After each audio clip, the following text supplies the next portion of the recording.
This one I'm calling sweet and spicy. It's from the Juice Chef recipe book. And we're going to show you how you can make some things you might not have done before. So I've got some, look at this, sweet potato. This is why we call it sweet and spicy. We've got some sweet potato, we got some red chili, got some capsicum, some tomato and some celery. So I'll show you first how we're going to prep the ingredients before we pop them into the juicer. Nice clean jugs here. With the celery, of course, it has a string, the fibre that runs down the celery stalk.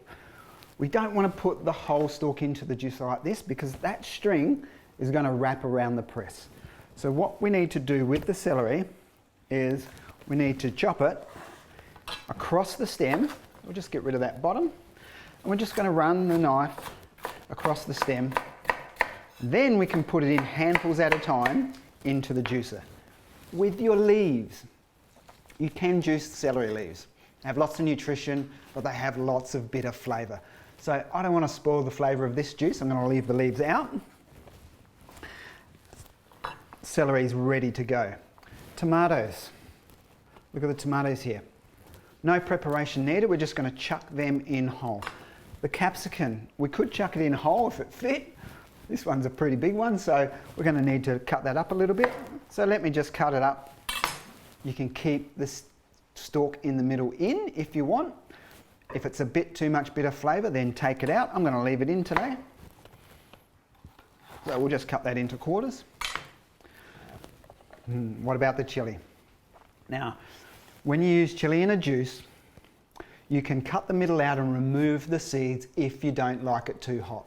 If you're happy to have a nice spicy hit, then I suggest you put it in whole. Just remove that woody stem that's on the top. We don't want that going into the machine. Lastly is the sweet potato. Now sweet potato is quite solid to go through the juicer, so we need to cut up some thin strips. I'm going to use, let's go about half of that one. And I'm going to cut in half, and then you want sort of half moons. So you'll see, it's really simple.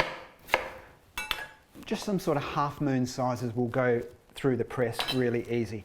Now you probably haven't juiced sweet potato before. This is why I love cold press juicing, because you're going to get nutrition that you don't get when you cook your vegetables. You might make some mashed sweet potatoes, some sweet potato fries, you put sweet potato in a curry, and it's fantastic as a vegetable. But have you had it raw and the nutrition that you get from it in a raw form? That's what we're going to get when we use the juicer. So let's turn it on. Whenever you're juicing a recipe that has multiple ingredients, start with the soft ones first. Pop it in. You got your plunger there if you need to push it onto the press. Start with the soft ingredients first because they will help when you put the harder ingredients through at the end. They'll help push through those soft ingredients. So we're going to start with tomato.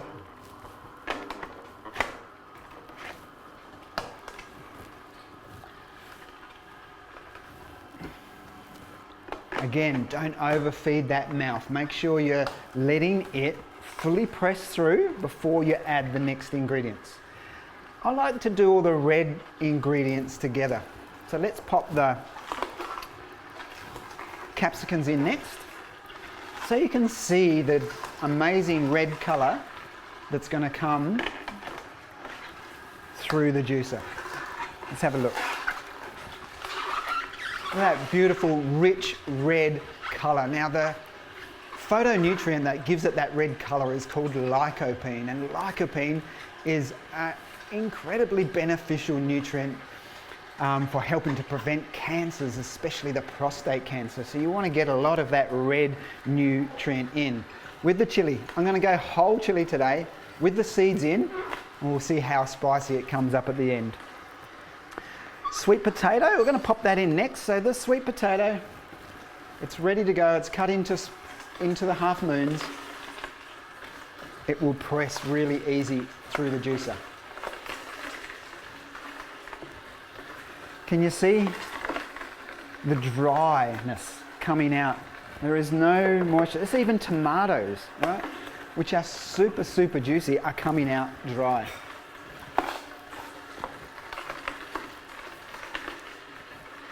Take your time when you're pressing, don't overfeed it.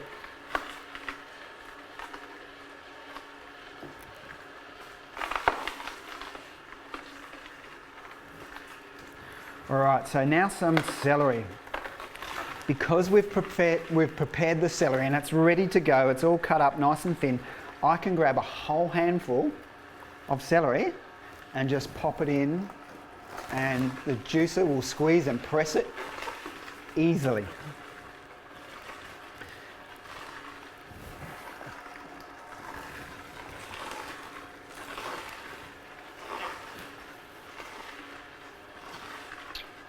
Again, don't overfeed it. Make sure you take your time. All that overfeeding does is it makes the press try to squeeze the juice out of too much ingredients at one time. This is a very strong juicer. It's got a 20-year warranty on the motor and a very strong press that's inside of it. But for longevity, to look after your juicer, just make it easy for it. It'll make it easier when it comes to clean. It'll make it easier to pull apart if you don't overfeed the machine.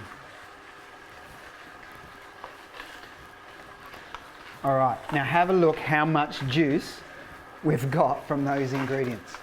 There's over 1 litre there of cold pressed natural juice. And we've got, have a look, let me turn it off. We've got more juice. All of that produce reduced to this much pulp and that much juice. That's what we get from a professional cold press juicer. All right, let's do the taste test. We'll just grab this brand new bottle here.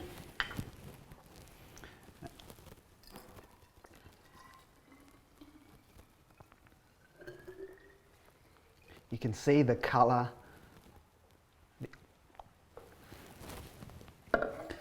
The colour is all the nutrition, the vibrancy. There's no air, it hasn't been burnt. We haven't used a fast spinning metal blade juicer. We don't have to strain or squeeze. This will last in the fridge 3 to 4 days, and you have juice on hand ready to go. Let's do the taste test.